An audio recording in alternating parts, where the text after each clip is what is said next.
Hi everybody, welcome back to Social Science class.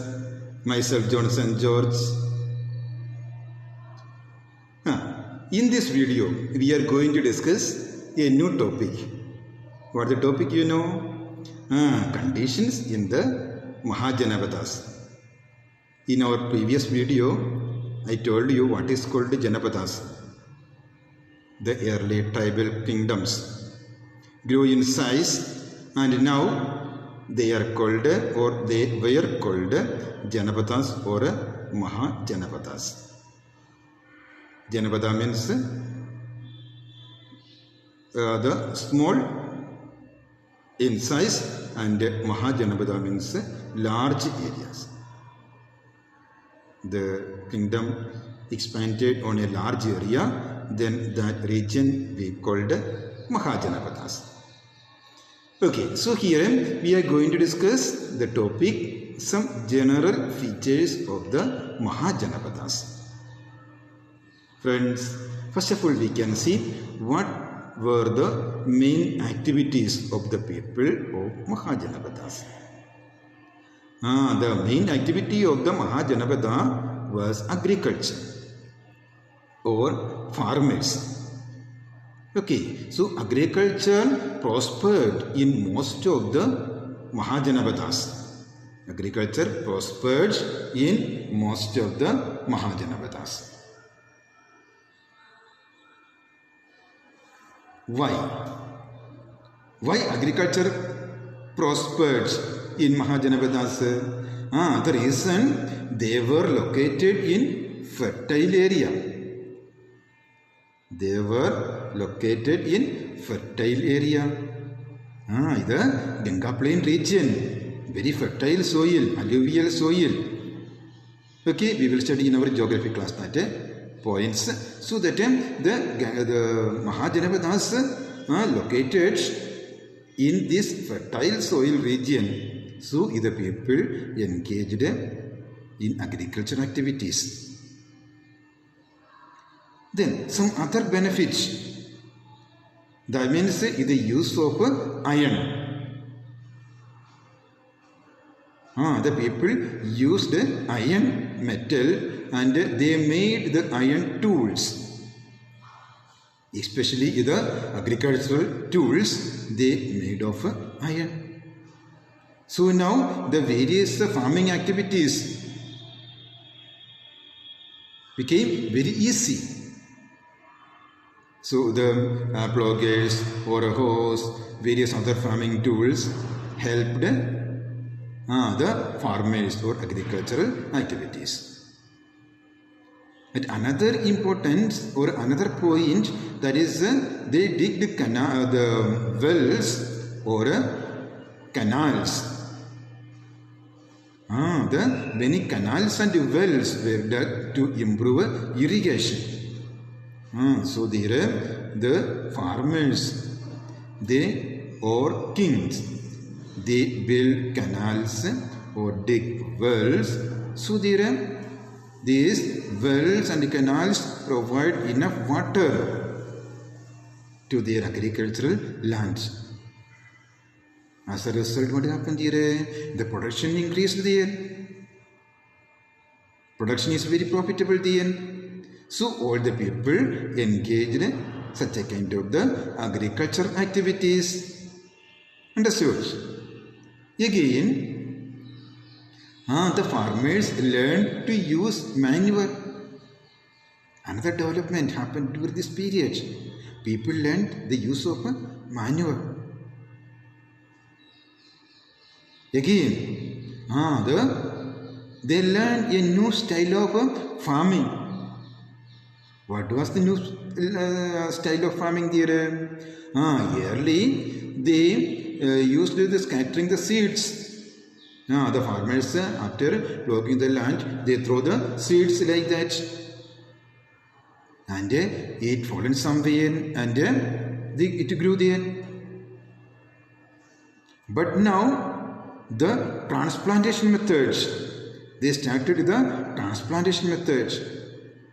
That means planting orderly the sapling and earning more production. That system of agriculture started the farmers during this period. So, the improved farming techniques improved the quality and quantity of crops produced. Generally, 2 crops were grown in a year. As a result of this new techniques, irrigation, etc., now they can produce 2 times, 2 crops. One in the rainy season, next one is with the help of the irrigation. After the rainy season also, they cultivated their land. Okay, the next one is the starting of cities or rise of cities. The production of surplus crops allowed some people to specialize in crafts.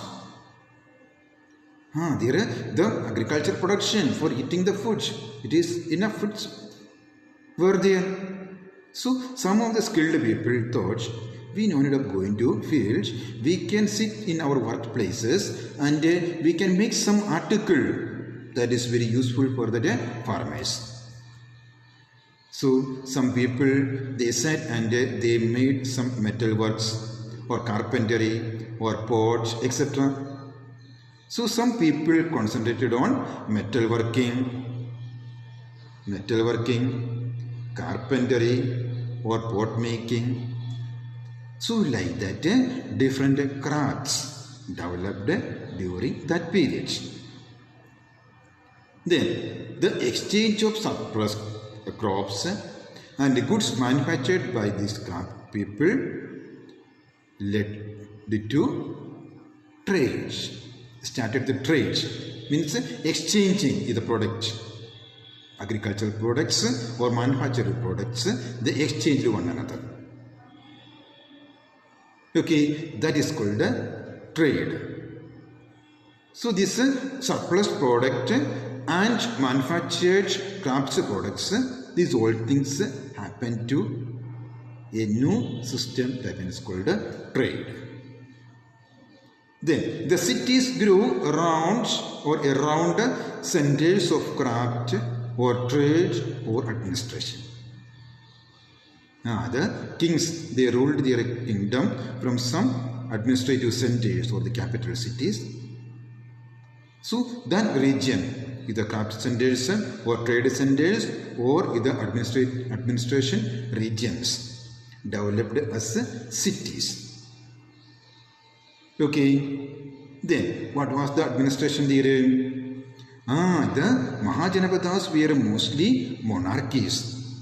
Mahajanapadas mostly were monarchies. Monarchy means what? Ruled by a hereditary king or queen. Okay, then the king, he maintained a large, well-equipped army. And the king paid regular salary also. So this army he used both during war period or the peace time also. And he controlled the Gangatic Plain region or his kingdom. Then he was assisted by the ministers. He appointed some ministers to help him in his administration. So that ministers always helped the king in his administration. Then in the role of the Brahmanas, it was very important in the Mahajanapadas, and Brahmanas were very powerful in that society. The king often gave tax-free villages to Brahmins. The king gifted some villages to Brahmins, and that villages were tax-free villages. Okay. Again, in the next point, the village region. The village was managed by a village headman, or villages were administrated by a village headman. This village headman had direct access to the king. That means he can directly contact the king. Okay, the next point, the Mahajanapada or a Mahajanapada was usually ruled from its capital city. A Mahajanapada ruled from its capital city. Each Mahajanapada or each kingdom ruled from a capital city. Then there was a continuous war between these kings. Why? Because each king want to expand his kingdom or enlarge his kingdom. So they always made war. So these kings, they protected their capital city by constructing the huge walls around their city. Okay, like that the capital city like Kashi, Kashambi, Ujjain, Rajgriha, these all the cities were surrounded by huge walls. They made these walls of mud or stone or wood or brick, etc. And they protected their cities. I hope you understood all the points about the Mahajanapadas. All the pictures not finished. We will continue in our next live class all about the features of the Mahajanapadas and its administration and some important Mahajanapadas, etc. Okay, we will meet again in our next video with a new topic. Thank you.